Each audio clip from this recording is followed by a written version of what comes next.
minha mensagem de hoje tem por tema a dor da remoção.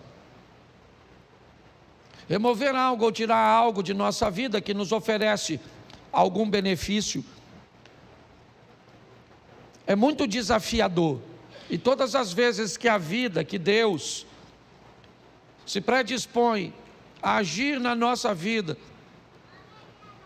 para que algo ou alguém seja removido dela, essa remoção, ela vai causar dor, por medo, por sentimento de posse, ou simplesmente por conforto. Normalmente as pessoas não têm dificuldade, principalmente na igreja. Você quer colocar alguém num cargo, ninguém normalmente não te pergunta por que você está colocando essa pessoa no cargo. Aliás, ela é até perfeitamente capaz de entender que ela só está sendo colocada nesse cargo porque Deus a colocou naquele local.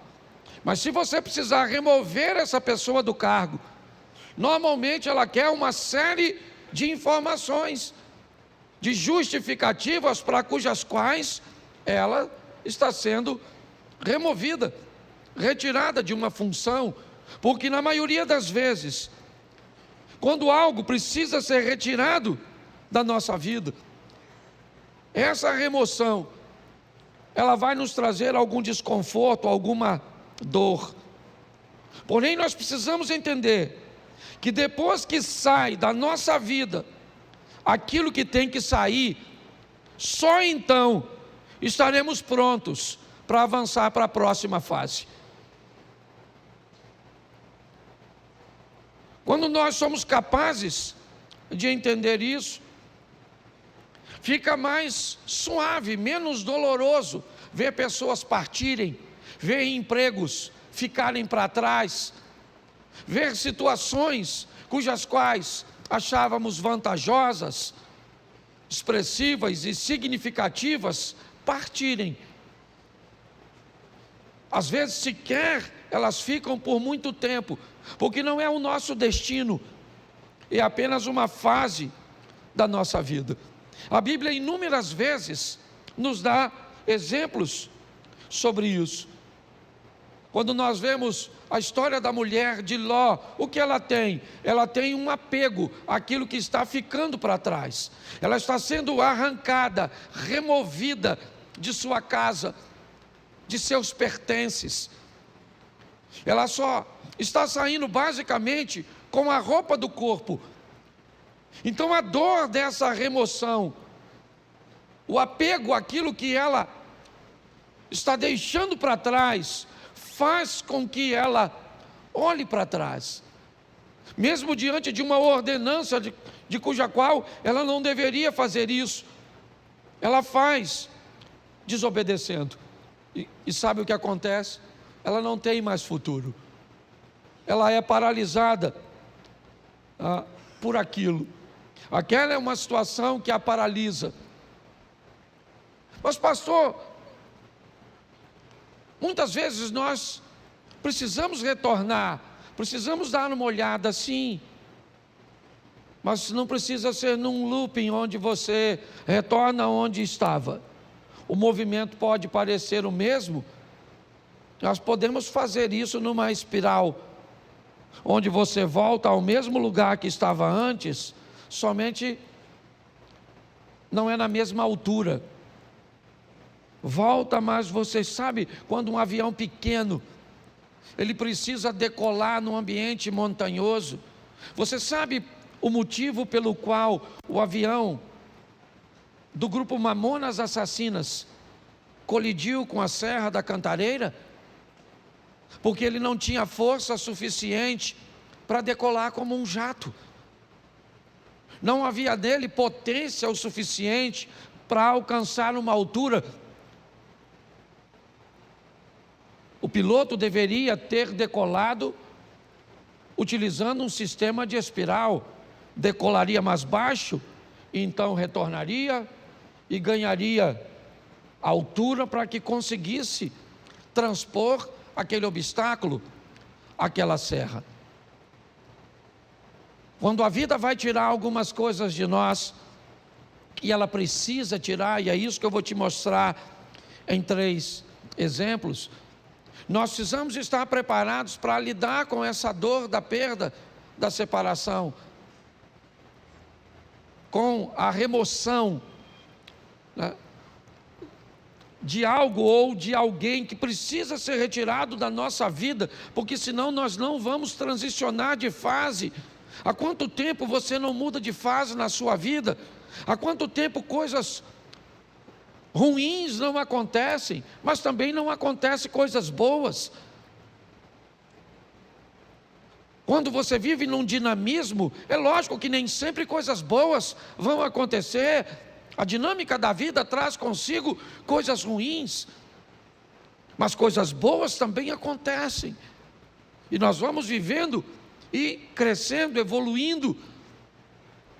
Mas se nós não soubermos lidar com essa situação, nós vamos ter problemas. O primeiro texto que eu quero usar é um exemplo disso num milagre. Segundo o livro dos Reis, capítulo 4, verso de número 4. Põe para mim na tela, por favor. Segundo o livro dos Reis, capítulo 4, verso 4.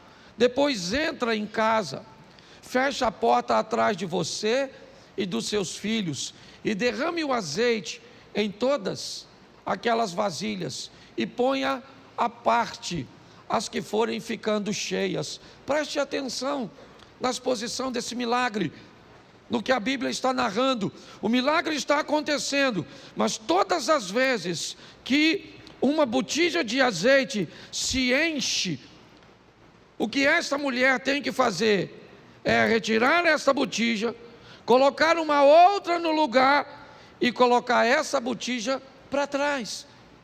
Então, enquanto essa está enchendo, assim que essa enche, ela remove essa e coloca essa para que se encha. Me parece que a visão é basicamente a mesma. Aconteceu, está tudo certo, e agora o que eu faço? O que aconteceu agora é passado. Eu tenho que voltar para o ambiente onde as coisas acontecem, e não utilizar o verbo no passado. Eu tenho que entender isso. Nós não podemos ficar vivendo, né, a mesma estação o tempo inteiro. Então aconteceu, tá bom, foi bom ou foi ruim, passou, eu tenho que estar pronto para a próxima fase. Quando não lidamos muito bem com isso, nós podemos ter sérios problemas. E o primeiro é o pai da fé, Abraão. Presta atenção nesse texto aqui, coloca Gênesis 13, verso 14. Gênesis 13, 14, dá uma olhada. 14, por favor, e não 4. Isso. O Senhor diz a Abrão, depois que Ló separou dele, ou se separou dele: olha para mim. Tera tem 3 filhos: Abraão, Naor e Harã. Harã se casou e teve um filho chamado Ló. E logo em seguida Harã acabou morrendo. Tera deixa Naor em Ur e sai com Abrão, com Ló, com Sarai, a esposa de Abraão, em direção a Canaã. Mas eles fazem uma parada em Harã e permanecem ali um tempo. Ali, o pai de Abraão, Tera, acaba morrendo. O que Abraão tem agora é apenas seu sobrinho Ló. É apenas um sobrinho. Ele não está mais em Ur, não. O texto é claro. Todos os restantes, né, ou as pessoas restantes, acabam ficando em Ur. O único que está caminhando com Abraão é Ló. Quando Deus aparece a Abraão e diz: Abraão, sai da sua terra e da sua parentela, ele não está em Ur, ele está em Harã. Note bem, a terra dele não era Harã, a terra era Ur, mas Deus está dizendo para ele, se ele está ali, naquele momento, aquela terra é a terra dele. Deus está dizendo para ele, ó, essa terra onde você está vivendo, ela é sua no momento, ela é o lugar que você está. Ele já saiu, é verdade, de Ur, seu destino era Canaã, mas seu pai parou em Harã, por motivo cujos quais eu desconheço, e acabou morrendo ali. E o que sobra para Abrão? Sobra Ló. Quando Deus diz, sai da sua terra e da tua parentela, a terra é Harã, e a parentela é Ló. Apenas um parente. E apenas uma solicitação de remoção que Abraão me parece que tem dificuldade de fazer. Por quê? Porque Ló era órfão, provavelmente. Porque a terra cuja qual ele está agora não é Ur, não é um ambiente de Ló, talvez. Mas o grande problema é a orientação e a ordem que Deus está dando a Abraão. Deixa, está na hora de Ló sair de sua vida, porque só tinha ele, então não tinha outro. Note que é apenas uma coisa, e apenas uma pessoa, mas olha o estrago, o atraso, o prejuízo, que desobedecer uma orientação do Altíssimo pode trazer para a trajetória de uma vida. Por que Abraão provavelmente tem medo, insegurança de deixar Ló para trás? Porque se ele deixa Ló, o argumento dele vai se solidificar em Eliezer, o Damasceno. Já que ele não pode ter filho, pelo menos que ele deixe sua herança para um sobrinho, que ele o adotou. Pelo menos é alguém de seu sangue. Me parece que Abraão está preso nisso. Na hora de remover Ló é muito doloroso. Por quê? Porque ele é a minha segurança no que diz respeito ao futuro. Se não for ele, como é que vai ser? Pois é. Às vezes quando Deus quer remover algumas coisas cujas quais somos apegados demais, sem ela não veríamos uma saída. O que eu vou fazer? Como é que vai ser? É a única coisa que eu tenho, é a única corda que eu tenho para me segurar. E Abraão leva Ló com ele. Ele não consegue se apartar de Ló. E eu confesso a vocês que fora a sensação de ver seu sobrinho enriquecer, Ló não traz mais nenhuma alegria para a vida e ministério de Abraão. Nenhuma. Se você for olhar a história, é só problema, é só dificuldade, é só adversidade. Até que chega um momento que Deus diz: Abraão, não tem mais como. E aí entra o verso, coloca o verso 13 por favor, desse texto. Ora, os homens de Sodoma eram maus e grandes pecadores contra o, verso 14, disse o Senhor a Abraão, depois que Ló se separou, ergue os olhos e olha, desde onde estás, para o norte e para o sul, para o oriente e para o, vamos lá, porque toda essa terra que vês, eu te darei a ti e a tua, preste atenção, isso só acontece depois que Ló vai embora. Olha só, Abraão era rico, sim ou não? Sim. Foi a riqueza e a prosperidade que fez com que os poucos recursos da terra não fossem suficientes para sustentar os dois rebanhos. Há uma briga, um litígio entre os pastores de Ló. Então Abraão Diz a Ló: escolhe para onde você vai, escolhe. Decida para onde você quer ir. Note que Abraão não está preocupado com a direção, ele está preocupado com a companhia. Enquanto Ló caminha para Sodoma e Gomorra, lembra o verso 13? O que tinha lá? Homens que viviam em grandes pecados. Abraão não. O caminho de Abraão era outro. A rota de Abraão era outra. Abraão estava disposto a andar com Deus. Era isso. Quando olhamos essa história, o que descobrimos? Que o pai da fé estava apegado e tinha dificuldade de se libertar de coisas, e aqui, de laços familiares. Entenda o que eu vou falar agora. O corte do cordão umbilical, o rompimento da sua vida para com a sua família, para viver a sua própria história, precisa acontecer. É importante que você entenda isso. Existe uma nova fase para você, e você precisa estar pronto a retirar ou a permitir que isso aconteça. Se dependesse de Abraão, ele não tiraria.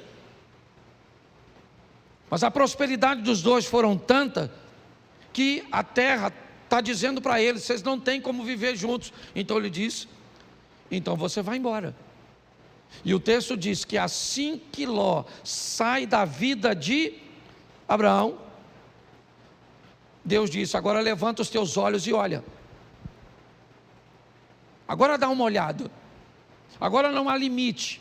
Finalmente eu posso fazer na sua vida tudo aquilo que eu sempre quis fazer. Só não conseguia fazer antes porque você ainda estava aprisionado. É importante, eu não sei qual é a prisão ou aquilo que precisa ser removido da sua vida.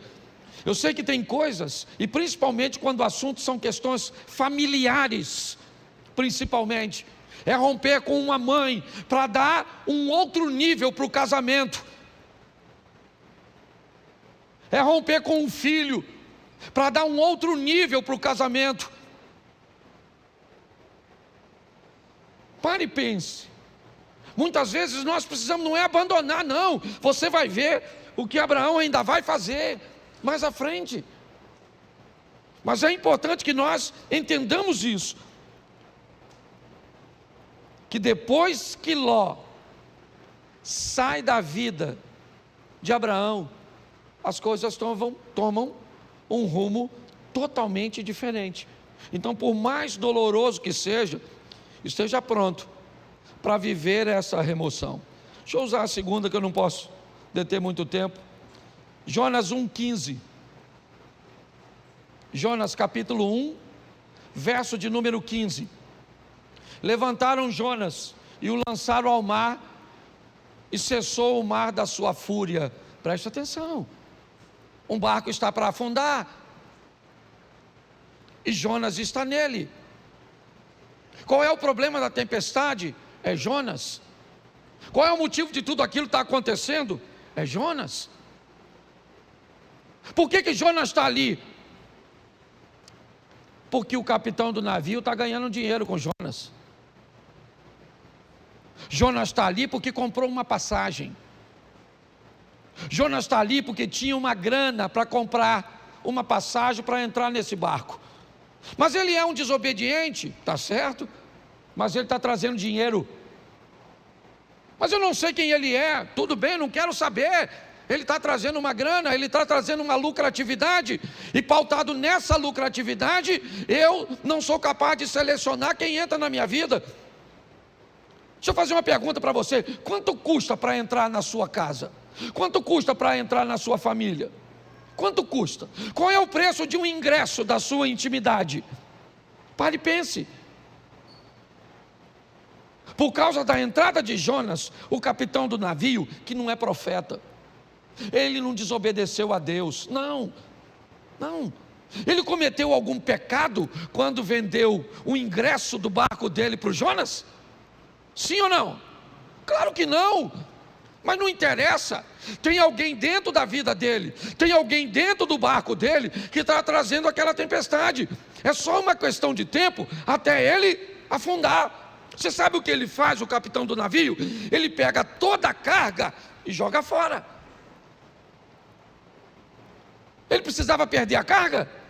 Não, o problema era a carga, o problema era Jonas.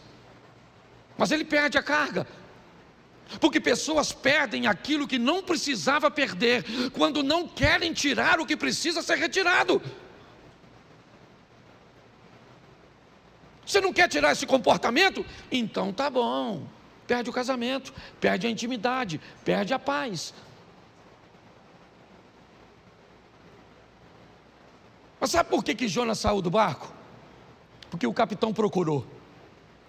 O capitão está procurando, me parece alguma coisa para jogar fora. O que ele quer é aliviar o barco, já perdeu a carga, é verdade, mas a tempestade continua, então ele vai no porão, ele desce no porão do navio. Eu já falei isso aqui, ele desce no porão do navio, e lá no escuro do porão, deitado num lugar, está o Jonas. Porque aquilo que às vezes vai te levar para o fundo, não está na luz no convés, está no porão, escondido, quietinho. O que ele está estabelecendo em você, um comportamento, uma postura comportamental, que destrói seus relacionamentos, que impede você de ter relacionamentos sadios.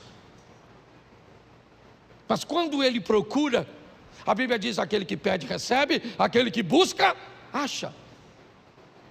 Então ele não está buscando, ele achou, pegou o Jonas, levou o Jonas no convés, o interrogou, e Jonas disse: não era para eu estar aqui, era para eu estar onde? Em Nínive, cumprindo a minha missão. Mas eu desci a Jope, peguei, certo? Comprei um ingresso, uma passagem, entrei no seu barco para ir para Tarsis, para a Espanha. E agora? A tempestade está lá, Jonas diz que ele é o culpado. Mas e agora? O texto diz que o capitão está com medo de jogar Jonas fora. Quem é esse cara? Não é quem ele é a missão que ele precisa executar. Não tem a ver com ele, é com o propósito de Deus na vida dele. Ele se torna importante por causa do propósito. E aquele homem olha e diz: eu não vou remover esse cara do meu barco, eu estou com medo de jogar esse cara fora. Eu jogo esse cara fora e, não quer jogar? Então tá bom. Eu sei o que é isso muito bem. Eu trabalhei 12 anos numa empresa, foi lá que meus filhos nasceram. Lá eu me casei, eu não tinha um carro, eu usava o carro da empresa. Tudo girava em torno daquele lugar. Eu não sabia viver, não havia nenhum outro ecossistema que eu conseguia enxergar, sabe, para me prover de um futuro. Não tinha. Não havia possibilidade, eu não conseguia enxergar. Eu sei hoje que existia, tanto existia que eu estou onde eu estou, mas na época eu não via. Eu estava totalmente apegado, e Deus usando todas as estratégias para me remover.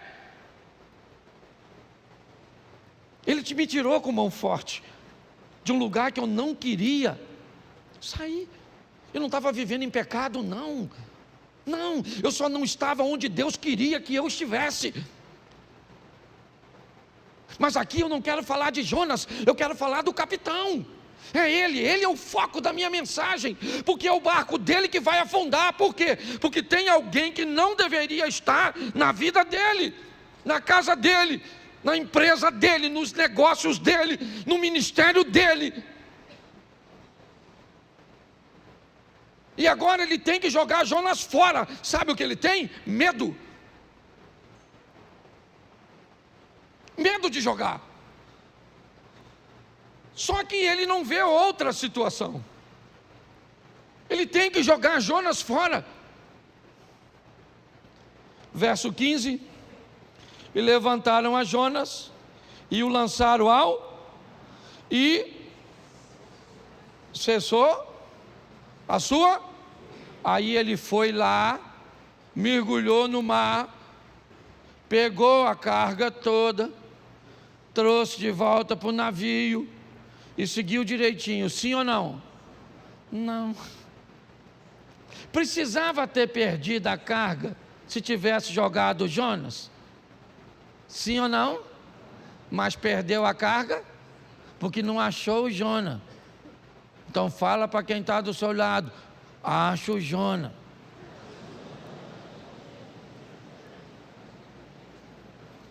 Entendeu, querido?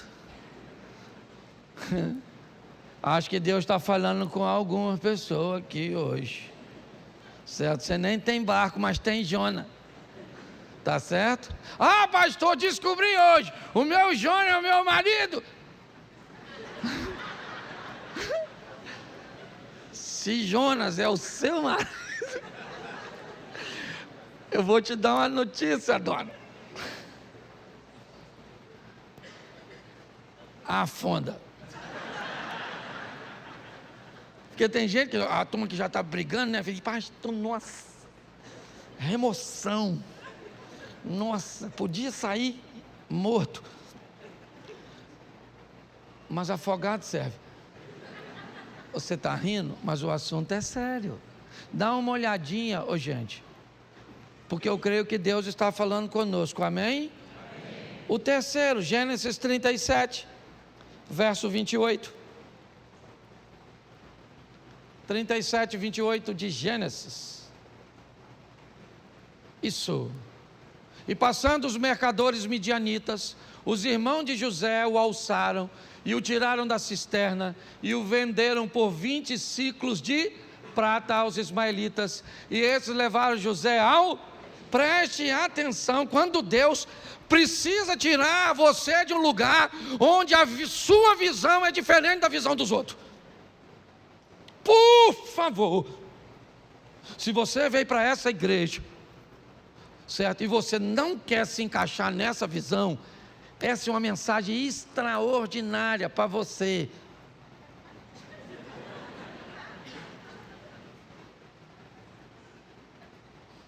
O José é um cara que ele vê o mundo, as coisas, ele aspira, seu comportamento é diferente de seus irmãos.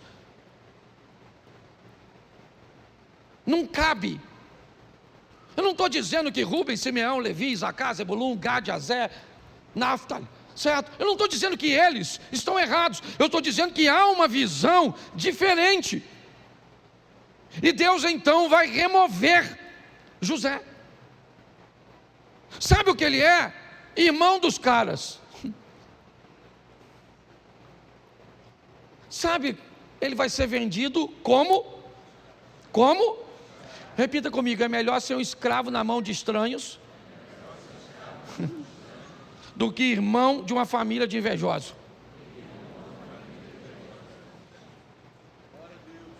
O dono do escravo, ele quer o quê? O que ele quer com o escravo? Ele quer o quê? Lucrar, sim ou não? Então, para o dono do escravo, quanto mais ele lucrar, melhor. O que o escravo vai fazer lá na frente, se o escravo amanhã se tornou governador do Egito, o cara não quer saber. O que ele quer saber é o quanto ele ganhou quando vendeu o escravo. Mas um ambiente de invejoso, ele está preocupado com o que você pode se tornar no futuro. É isso que vai incomodá-lo. Então o propósito, enquanto o dono do escravo não se preocupa com o escravo amanhã, desde que tenha ganho com ele, o invejoso não, ele se preocupa totalmente com amanhã, com aquilo que você pode se tornar. Porque na verdade, na maioria das vezes, todo mundo quer ver você bem, desde que não seja melhor do que ele. Na maioria das vezes é assim que funciona. José precisa ser removido daquele lugar. Não cabe ali. Mas pastor, fique tranquilo. Essa é uma questão de família, e uma família bem organizadinha. Não esqueça que esse cara, ele é bisneto de Abraão, sim ou não? Isso. Ele é filho de Jacó, que é filho de Isaac, que é filho de Abraão. Essa é uma história sensacional no que diz respeito à família. Por quê? Porque José é vendido pelos irmãos aos ismaelitas e vai para o Egito, como nós lemos o texto. No Egito, então, ele se torna governador e depois de anos, seus irmãos vêm morar numa terra que ele conquistou para seus irmãos. Olha só, nessa história, os irmãos de José cabem na vida de José naquele momento que ele está lá? Sim ou não? Não. Mas quando ele migra para o Egito e se torna governador, quem é que vem morar com ele? Os irmãos. Tem gente que não cabe na sua vida hoje, mas vai caber. Tem ambientes que hoje precisa ser retirado de você. Talvez porque você não tem habilidade para lidar com ele. Mas todas as vezes que Deus quer remover isso, ou quer remover algo, alguém da nossa vida, se esse ambiente, se essa pessoa nos traz alguma vantagem, nós vamos ter sérios problemas. Isso aconteceu com Abraão, como eu citei aqui para vocês. Isso aconteceu com aquele homem que teve seu navio ameaçado porque alguém não devia estar lá, e mesmo na hora de remover foi desafiador. E para José também foi difícil ver seus irmãos ficarem para trás e ele ser vendido. Hoje, o que eu entendo aqui para todos nós é que algumas coisas precisam ser retiradas, removidas. Essa palavra veio a mim quando eu ouvi aquela ministração na Slavec, onde aquela ideia de graça que me trouxe até aqui foi ampliada, não diminuída, ampliada. É uma nova fase. É importante que nós venhamos a respeitar o tempo da mudança. É um grande desafio para nós. Eu não sei se você sabe, mas a história de Abraão começa com 75 anos de idade. Isaac nasce, Abraão tem 100 anos. Foram 25 anos depois. Ele teve que vivenciar tudo aquilo. Talvez por isso ele seja chamado o pai da fé.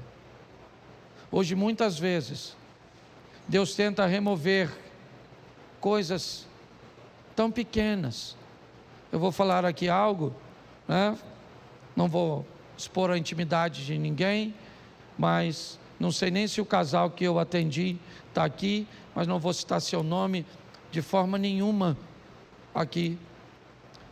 Eu estava atendendo agorinha mesmo um casal que corre o risco de se divorciar porque a mulher tem dificuldade de remover o celular,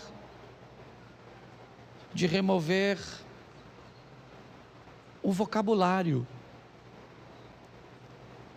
E se não fizer isso, o casamento acaba. Mas ela tem dificuldade de remover, porque todas as vezes que algo precisa ser retirado, nós temos muita dificuldade.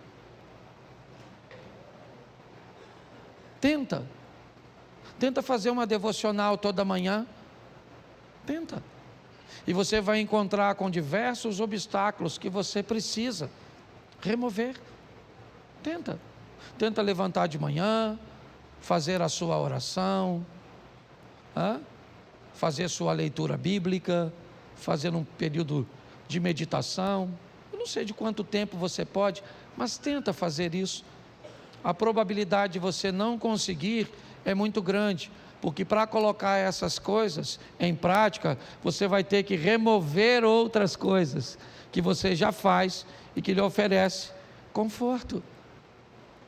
Tenta orar toda noite com sua esposa, de mãos dadas. Tenta fazer jejum pelo menos 2 ou 3 vezes na semana. Tenta para ver. Pastor, por que é tão difícil?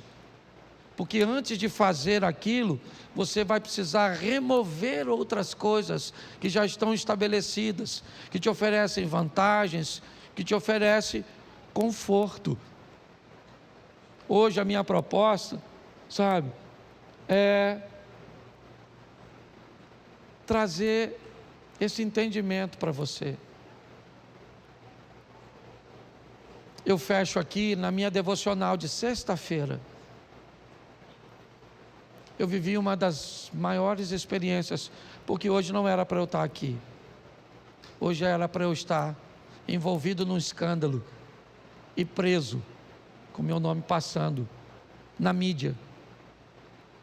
Mas por causa da minha devocional, e eu tenho certeza, uma oração tão simples que eu fiz naquela manhã, me deu condições de chegar no lugar 20 minutos antes e resolver um problema que ia acabar com a minha vida. Você sabe quantos minutos eu orei naquela sexta-feira? Talvez de 5 a 7. Sabe aquela oração que você levanta e entrega o dia? Sabe, Senhor, toma esse dia, toma isso, toma aquilo, oro para o fulano, para o ciclano, aquela coisa. Então eu vou falar uma coisa para vocês. Para ter bons hábitos, nós vamos ter que remover os ruins. E se você achar que não consegue fazer isso, vai continuar com os ruins mesmos.